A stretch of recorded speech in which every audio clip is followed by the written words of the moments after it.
안녕하세요. 한밤중 혼자 자는 남편을 옆에 두고 초집중을 해서 적어보는 사연이네요. 저는 30대 중반의 여자예요. 친정 부모님은 모두 다 돌아가신 지 오래되었고 세상에 피부치라고는 남매인 오빠 하나밖에 없는 사람이랍니다. 그마저도 하나뿐인 오빠가 사업을 한다며 베트남으로 4년 전 이민을 가서 살림을 차리고 살게 되며 영영 같은 땅 아래에서는 얼굴을 자주 보며 살 수가 없게 되었고요. 그래서 한국에는 피부치 연구가 아무도 없는 처지랍니다. 천만다행히도 떨어져 살긴 하지만 여전히 우애가 좋고 안부를 물으며 살고 있는 남매여서 오빠는 저를 참 살뜰히도 챙겨줬어요. 부모님이 돌아가시면서 남긴 재산을 오빠에게 다 맡겨놨더니 어린 나이부터 사업을 잘 일으켜서는 그중 상당수의 재산을 저에게 도로 돌려주기도 했고요.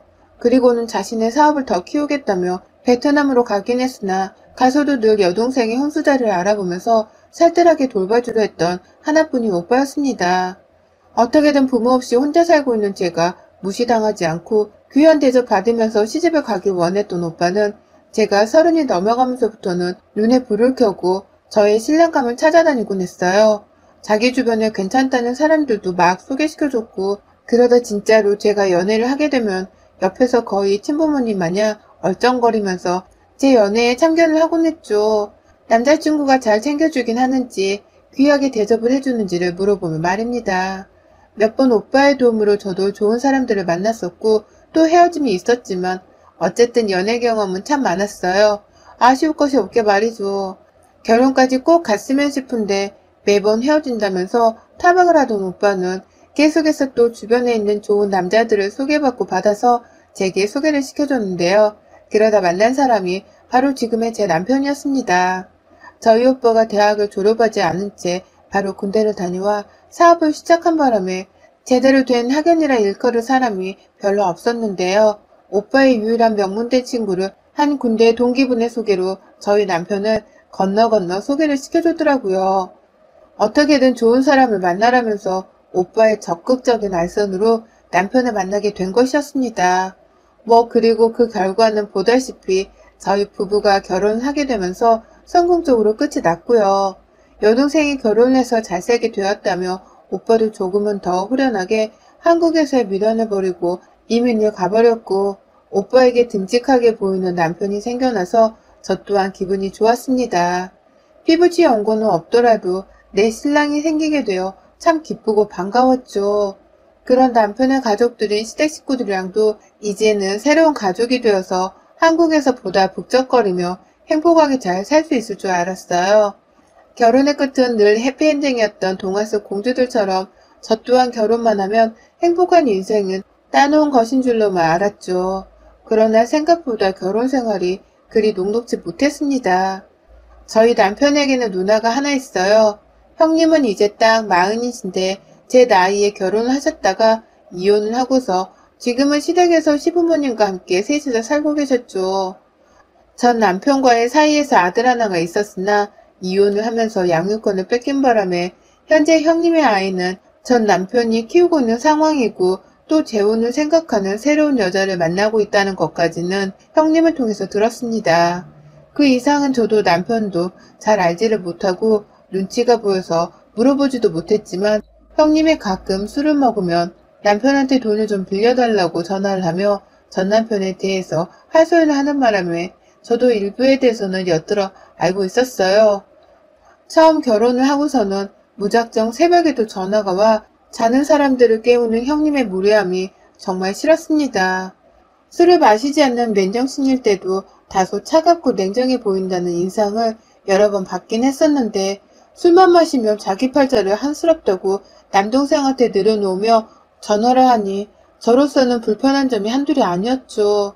자기는 이혼을 해서 부모 밑에서 쪼그려 살고 있는데 너는 남편을 잘 만나 독립에 잘 살고 있는 게 아니꼽다는 말까지 하면서 제게 술주정을 한 적도 있었어요. 남편이랑 전화를 하다 말고 저를 바꾸라 말을 해서 수화기를 들었다가 이 어처구니 없는 욕을 방어도 못하고 먹었었죠. 다행히 남편이 후딱 전화를 끊고서는 시부모님께 연락을 드려 형님 좀 빨리 재우라고 독촉을 한 바람에 상황이 잘 넘어가긴 했지만 저로서는 형님을 보는 게 불편할 수밖에 없었습니다. 친정과도 같은 가족 사이를 시댁 식구들과 만들고 싶었는데 형님이 자꾸 술주정을 부리며 신혼부부의 달콤한 잠을 방해하니 거리를 둬야겠다는 생각이 당연히 들 수밖에요. 이 사실을 혹여나 싶어 베트남에 있던 오빠한테도 전혀 말을 하지 않았고요. 남편도 저희 오빠 눈치가 보이고 미안했는지 절대로 자기 누나의 치부가 자기 친구들이나 저희 오빠 귀에 들어가지 않도록 입단속을 단단히 하더라고요. 그런 모습을 보며 살짝 내가 생각보다 별로인 집안에 시집을 왔구나 싶어서 실망스럽긴 했지만 그래도 결혼 자체를 후회하진 않았어요. 남편과의 신혼생활이 즐거웠고 또 형님의 술주정만 빼면 시댁과의 관계도 엉망진창이진 않았으니까요. 부모 없는 나를 받아주신 게 어디냐며 오히려 조용히 남편하고서나 잘 살고자 했어요. 그런데 그냥 이대로 조용히 잘 살면 될 텐데 뜬금없이 시아버지가 경기도 외곽에 단독주택 하나를 짓기 시작하면서 저희 결혼생활은 바닥으로 내리치기 시작했어요. 오래전부터 온 가족이 함께 모여 사는 것이 꿈이었다면서 시아버지가 무작정 은퇴하고 자금 모아 지으신 그 주택으로 저희 부부까지 합가를 하라며 부르신 겁니다. 솔직히 저는 마음이 반반이었어요. 시부모님은 그래도 저하고 잘 지내는 사이였고 시아버지는 특히 저를 하나뿐인 며느리라며 정말로 예뻐라 해주셨거든요. 부모가 없어 더 마음이 쓰인다면서 평상시 시어머니보다도 제게 연락을 하셔서는 안부도 자주 물어주시고 또 용돈도 자주 보내주셨고요. 그런데 제가 무작정 합가가 싫다면서 거부를 한다면 시댁과의 관계는 걷잡을 수 없이 멀어질 것만 같았습니다.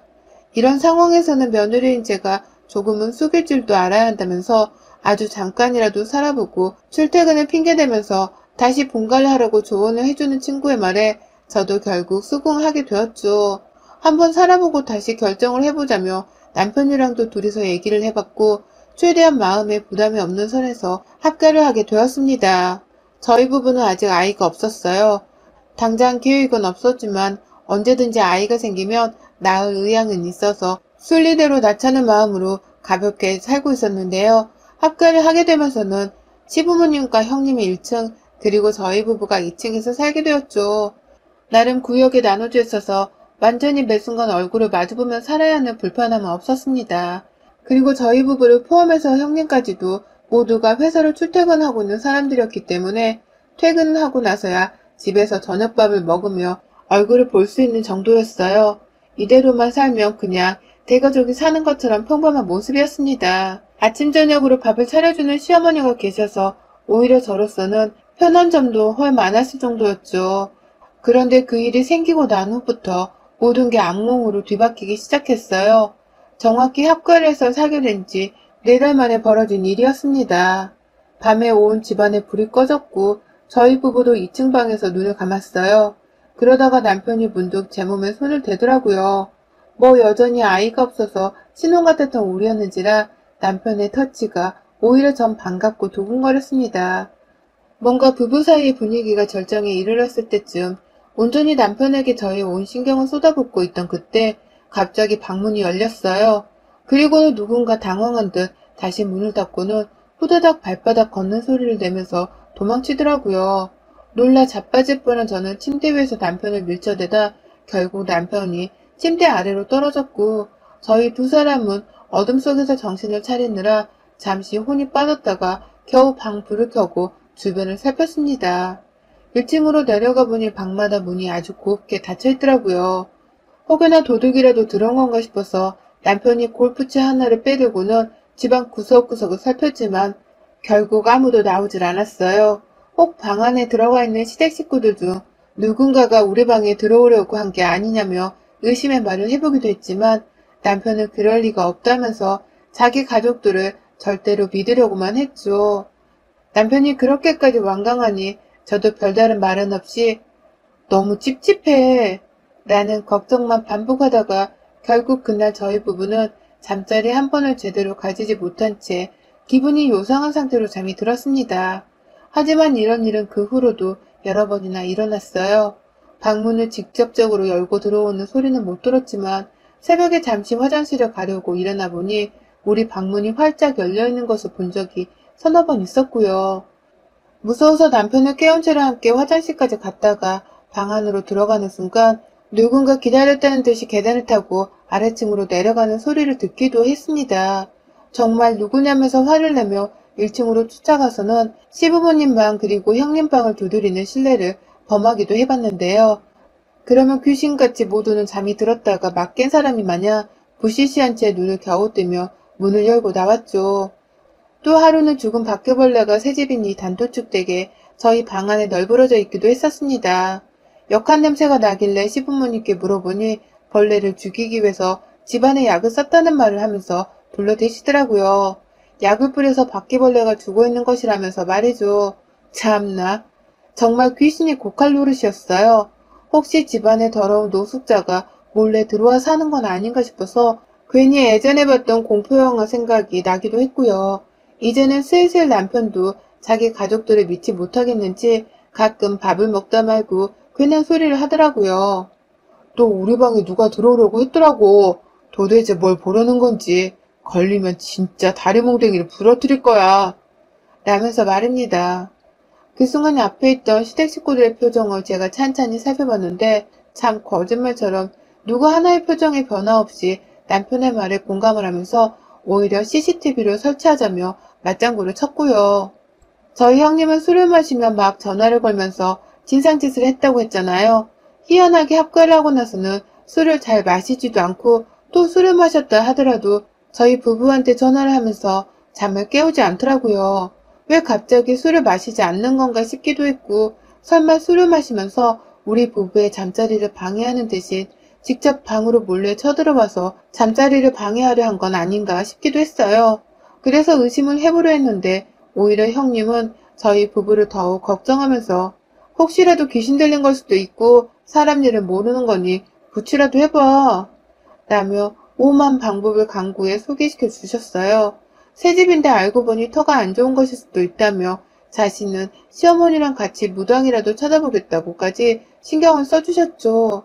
합가해서 같이 살며 그리 친해진 것도 아니었고 오히려 볼일 있을 때에만 서로 용건을 말하는 사무적인 관계였는데 저의 불편함에 그렇게까지 신경을 써주시는 게 고마울 지경이었습니다. 그래서 자연스레 형님은 저의 용의선상에서 배제가 되었어요. 하지만 뜬금없이 옆에 있던 시아버지가 의심스러워지기 시작했죠. 혹여나 성에 관심이 많아서 아들 부부의 잠자리라도 구경을 하려고 한 게 아닌가 싶은 마음에 괜히 친하게 지내던 시아버지가 불편해졌고 저희 부부의 말에 시큰둥하며 오히려 옆에 있는 시어머니와 형님의 눈치를 보는 시아버지의 표정을 본 순간 기분이 확 불쾌했어요. 그날부터 저희 부부는 방문을 걸어 잠그는 수고로움까지 더하며 저희 부부만의 안전과 프라이버시를 지키기 위해 최선을 다했어요. 출퇴근을 하고 나서도 괜히 시아버지가 보기 껄끄러워서 인사도 하는 둥 마는 둥 했고 밥을 먹어야 하는데 시아버지가 먼저 앉아 계시면 최대한 아버님이 식사를 다 마치실 때까지 방 안에서 버티고 있다 나와서는 황급히 밥을 먹곤 했습니다. 제가 이렇게까지 시아버지를 경계하니 남편도 점점 자기 아버지가 바로 새벽마다 문을 따고 방 안에 들어오려던 그 범인인가 싶었는지 저를 따라서 행동을 하더라고요. 졸지에 멀쩡히 다보가던 단독주택 안 식구들이 서로의 얼굴을 경계하고 피하며 살기 시작했죠. 그러다 불과 한 달 전 정말 믿기 힘든 사건이 일어났어요. 한동안 집안에서는 아무 일도 일어나지 않았어요. 그리고 동시에 형님께 남자친구가 생겼다며 온 식구들이 형님의 새 남자로 관심이 쏠려있는 때였죠. 벌써부터 결혼 얘기가 나오는 걸 보니 진지한 관계인 듯 보였고 그렇게 한동안은 저희 부부의 침실 문을 열고 누군가 들어오려는 행동이 목격되지 않았는데요. 그날 제가 속이 너무 불편해서 새벽에 잠깐 잠이 깼는데 방 안의 냄새가 너무 불쾌하게 나더라고요. 이게 무슨 냄새인가 싶어서 옆에 있는 남편을 깨우지는 않은 채 일단 침대에서 일어났습니다. 화장실부터 가려고 조용히 침대에서 나오는데 그때 방문 밖에서 웬 쥐새끼 소리가 들려왔어요. 속닥속닥 누군가의 말소리였어요. 시아버지 목소리같이 들렸더라면 제가 남자라며 어떻게든 겁이 나 남편을 깨웠을 텐데 그 목소리는 분명 여자의 목소리였습니다. 뜬금없게도 저희 부부의 용선상에서 배제되었던 형님과 시어머니의 목소리 말이죠. 1층에 사시는 분들이 이 꼭두 새벽에 2층까지 친히 올라와서는 도대체 무슨 말들을 나누고 있는 건가 싶었습니다. 바로 불안한 예감이 들어버려 저 또한 까치발을 세우고는 거의 기어다니다시피 방문 주변을 향해 갔죠. 두 사람의 얘기를 귀담아 듣기 위해서 말입니다. 그런데요, 저는 정말 그 자리에서 귀신에 씌인 듯한 공포심을 느끼고는 소름이 끼쳐 온몸에 닭살이 돋아버리고 말았습니다. 글쎄 형님이 자기 오줌을 받아다가 그걸 분무기 안에 넣어놓고는 저희 방 방향으로 뿌려대고 계셨던 겁니다. 분명 자기 전에 꼭 문을 걸어 잠궜는데 낮 동안 누가 문을 따기라도 한 건지 여분의 열쇠로 저희 방문을 열었더라고요. 그 과정에서 퍼지는 형님의 오줌 냄새가 역했던 건 문제도 아니었습니다. 그 짓을 하면서 두 사람이 나누고 있는 대화가 가장 큰 문제이자 공포였어요. 이번에도 선생님 말씀이 다 맞을 거야. 뿌려놓기만 하면 우리 집 애기운이 모두 다 여기로 들러붙는 데잖아. 그러면 가장 기가 약한 며느리 몸으로 잡기가 다 쏠릴 거고, 그러면 성우한테도 나쁠 건 없어서 결과적으로 좋은 거야. 라며 분무기를 쉴 새 없이 뿌리다가 형님이랑 대화를 하기 반복하셨고, 또 뿌려대다가 낄낄거리면서 저거 언제 이 집에서 나가게 하나 몰라. 라면서 다시 분무기를 뿌려대셨어요. 그리고는 이내 그 뒤에 시어머니가 하시는 말씀에 저는 숨이 턱 막히고 말았습니다. 저게 우리 집 액박인데 빨리 나가면 쓰나. 좀 더 나쁜 기운 다 받아먹게 하고는 내쫓아야지. 이 짓을 한 덕분에 네가 결혼을 계획하는 새 남자도 생기고 조금씩 행복을 되찾기 시작했는데 이 행복을 좀 더 누리다가 내쫓아야지. 라면서 신우이를 향해 더 열심히 분무기를 뿌려대라는 소리를 하는 게 아니겠어요? 그 바람에 저는 문 뒤에서 거친 숨을 몰아내시다가 결국 그 오줌이 든 분무기 액체를 얼굴에 맞고서야 쥐죽은 듯 속으로만 신음소리를 내며 제 얼굴을 닦아냈고 그 자리에서 더 움직이지도 못한 채 숨죽여 공포에 떨면서 두 사람이 하는 짓이 끝나기만을 기다렸습니다. 화장실에 가고 싶었는데 갈 생각을 할 수가 없었어요. 제 몸뚱아리 주변으로 귀신이 덕지덕지 붙어있을까 싶어서 말이죠. 남편을 깨워야 하는데 설마 우리 남편도 이 사실을 다 알고서는 나를 이 집안에 데려온 건가 싶어서 혼란스러웠습니다. 내가 이 집안의 액바지라니. 나를 액바지로 쓰기 위해서 일부러 단독주택에 나와 합가까지 해서는 데려다 살려고 한 건가 싶어서 시아버지를 향해서도 더욱 큰 의심을 할 수밖에 없었습니다. 이 집안에서 나를 제외한 모두가 나의 적이라고 생각을 한 것이었어요. 시어머니와 형님이 돌아가신 후 저는 서둘러 짐을 쌌습니다.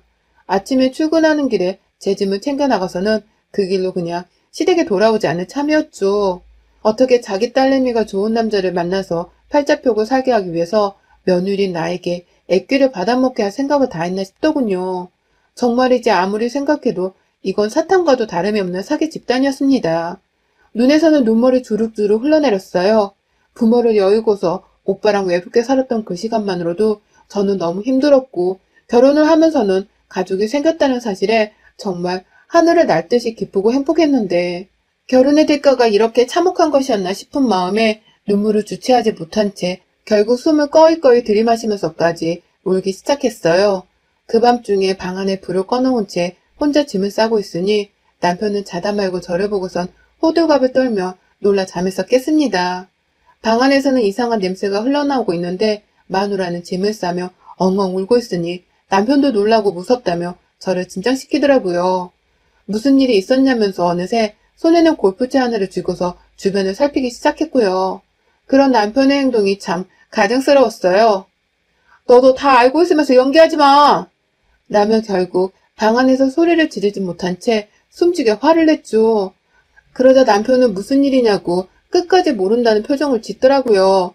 그러더니 급기야 시댁 식구들이 무슨 짓을 한 거냐며 씩씩대다가 골프채를 쥐어들고 1층으로 내려가려고 발악을 하길래 겨우 남편을 진정시킨 채 침대에 앉혀놓고 얘기를 했습니다. 그 밤에 제가 봤던 것 그리고 들었던 것에 대해서 모두 다 말이죠. 다시는 이 집에 안 들어올 거라고. 출근하면 그 길로 내 집을 알아보고 나가서 살 테니 당신은 이혼도장이나 찍어 서류를 보내달라며 아주 확고하게 선을 그으며 못을 박았습니다. 하지만 남편의 눈치도 예사롭지 않았어요. 자기 누나가 자신의 행복을 위해서 저희 부부를 향해 무당의 말을 따라 섬뜩한 짓거리를 하며 저주를 퍼붓고 있었다는 사실에 충격을 받은 모습이었어요.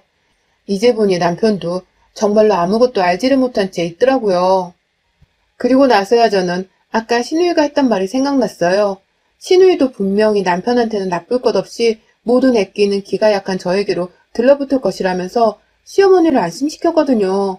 이제서야 말 한마디가 하나둘 이해가 가기 시작하며 저는 더욱 이 집구석에서 더 이상 며느리로서 그리고 가족으로서 보호를 받지 못하고 살겠구나 싶었습니다.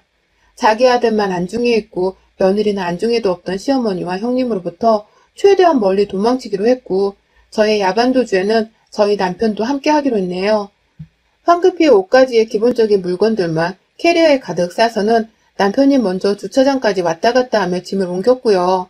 저는 어떻게든 남은 식구들한테 엿을 먹이고 싶어서 화장실로 직행했습니다. 더러운 거 아는데 제 오물을 다 받아서는 형님과 시부모님의 방 앞에다가 잔뜩 뿌려놓았죠. 어디 한번 니들도 남의 역한 오물 냄새를 맡고서 재수없어 해보라는 식으로 말입니다. 그런데 그때 오물을 뿌려놓고 남편이 대기하고 있는 차 안으로 가려는 중 시아버지를 맞닥뜨렸어요. 화장실에 가려고 한 건지 방문을 열고 나오시다가 방 앞에 뿌려진 제 오줌을 밟고선 움찔하더라고요. 그러다 대각선 방향으로 도망을 가려던 저를 나지막히 부르셨어요. 바닥에 오줌을 한 번 쓱 보다가 눈에 분노가 가득 서린 채 자신을 노려보고 있는 저를 보더니 시아버지가 고개를 들지 못하며 한숨을 쉬다가 겨우 말을 하시더라고요. 눈치챘나 보구나.